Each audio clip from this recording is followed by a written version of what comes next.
बर' थुनलाइ आफाद आरो लोगोसे बर' थुनलाइ आफादनि 64थि बोसोरारि जथुम्माखौ बानजायनो लानाय बानजाय आफादनि जानानै जोंहा बेवहाय बानजाय आफादनि गाहाय नेहाथारि एबा गाहाय लेंथिंगिरि बिथां जौस्रां बर' दङ। जों बे समाव गासैबो खौरांगिरि नोंथांमोननि गेजेरजों बे रायजो राजानिसिम गाहाम हामलायनायखौ बावहरदों आरो जोंनि खुलुमनाय सिबिनायखौ बावहरदों। दिनै जोङो डिमाकुसि कलेजनि नैबे न'ब्लाङाव मोनसे बर' थुनलाइ आफादनि जुनिया मिरु मावफुं आफादनि जथुम लादों आरो बेवहाय जोङो जोंनि बर' थुनलाइ आफादनि गोबां गुबुन गुबुन जिल्लानिफ्राय मानिजाथाव आफादगिरि मानिजाथाव नेहाथारि आरो लोगोसे जोंनि बर' थुनलाइ आफादनि लोब्बा आफादनि मानिजाथाव बिबानगिरि बिथांमोना सफैदों। बेवहाय दंमोन जोंहा दुलाराय बर' फरायसा आफाद, दुलाराय बर' आइजो अनसाय आफाद आरो लोगोसे जोंनि बानजाय आफादनि मानिजाथाव गाहाय लेंथिंगिरि जौस्रां बर'जों लोगोसे गोबां बानजाय आफादनि दैदेनगिरि बेवहाय दङमोन। जोंहा मोनसे जेंना जाबाय थादोंमोन जे थांनाय जोङो 13 अक्ट'बराव जेब्ला बर' थुनलाइ आफादा 64थि बोसोरारि जथुम्मानि जि खालार बेखौ जों फोसावदोंमोन आरो बेखौ फोसावनायनि उनावहाय जोंनि मानिजाथाव माखासे धोरोम सिबियारि गाहायै जोंहा दुलाराय बाथौ गौथुमनि गाहाय नेहाथारि बिथाङा जोंनिसिम मोनसे लाइजाम हरदों जे बर' थुनलाइ आफादनि जि बोसोरारि जथुम्मानि गेजेरावनो जोंहा बाथौ साना गोलैदों आरो बे जाबाय 28 जानुवारि।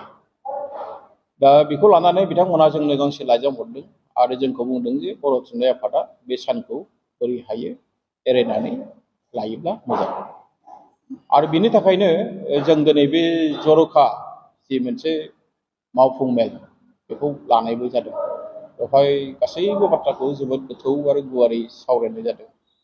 जोङो बर' थुनलाइ आफाद हिसाबै जोङो बानजाय आफादनि मानिजाथाव बिथांमोनहा दङ। बर' थुनलाइ आफादा जोङो मोनसे गेजेरनि आफाद। जों रावनिबो धोरोमखौ जोङो गोरोन्थि साना, रावनिबो धोरोमनि फारसे जोंहा हेव साननाय गैया, गाहाय साननाय गैया। जों गासैखौबो जोङो सिबियो, फुजियो, जों मान होयो। दा बाथ्राया जाहैदों जे जोंनि बे बर' थुनलाइ आफादनि जि 64थि बोसोरारि जथुम्मा बेखौ मानो जोङो 27, 28, 29, 30 जानुवारि 2022 लानो गोनां जानाय बे डेटखौ। दा बाथ्राया जादों जोंनाव मोनसे सावगारि दङ, जोंहा मोनसे चार्ट दङ। खुलुमबाय। नैबे डिमाकुसि कलेजनि जि न'ब्लाङाव दिनै मिरु बर' थुनलाइ आफादनि जि जुनिया मिरु मेल जादोंमोन।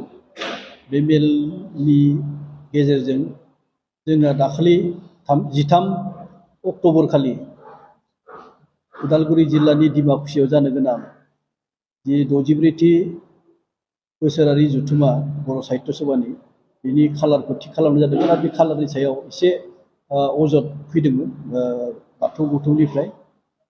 बाथौ गौथुमनि अजदआ बेनो जे जोंनि जिथु खालार बे खालारनि गेजेरावनो थामहिनबा 27आ जिल्ला उदालगुरि जिल्लानि हाबाफारि थागोन, 28, 29 आरो 30 जानुवारि बे खालि लानाय जादोंमोन। दा 28 जानुवारियाव जिहेथु बाथौ धोरोमनि मागो दाननि नैथि मंगलबारखौ गोथार बाथौ सान हिसाबै फालिनाय जायो। बेखायनो बे दिनखालि गोलैनायखाय बिथांमोना एसे अजद दैखांदोंमोन। बिनि सायाव सावरायनो थाखाय दिनै मोनसे मेल जादों। बेहाय जोंहा दा बावैसो जोंनिनो सिबिजाथाव बर' थुनलाइ आफादनि गाहाय नेहाथारि गयारि सारा खेंफोरथिखौ होबाय। बिथाङा बेखेवना होबाय जे जोङो मानि थाखाय आवगायनोबो हाला, मानि थाखाय फिसौनो उनफिननोबो हाला अक्ट'खौ लानानै। बेखायनो बेनि गेजेरजोंनो आंबो थारैनो गोजोननाय फोरमायगोन बानजाय आफादनिफ्राय। मानो होनब्ला जोङो अक्ट'खौ लानानै एसे उसुखुथु जाबाय थादोंमोन, खिन्थु जों दिनैनिफ्राय जिहेथु जोङो मोनसे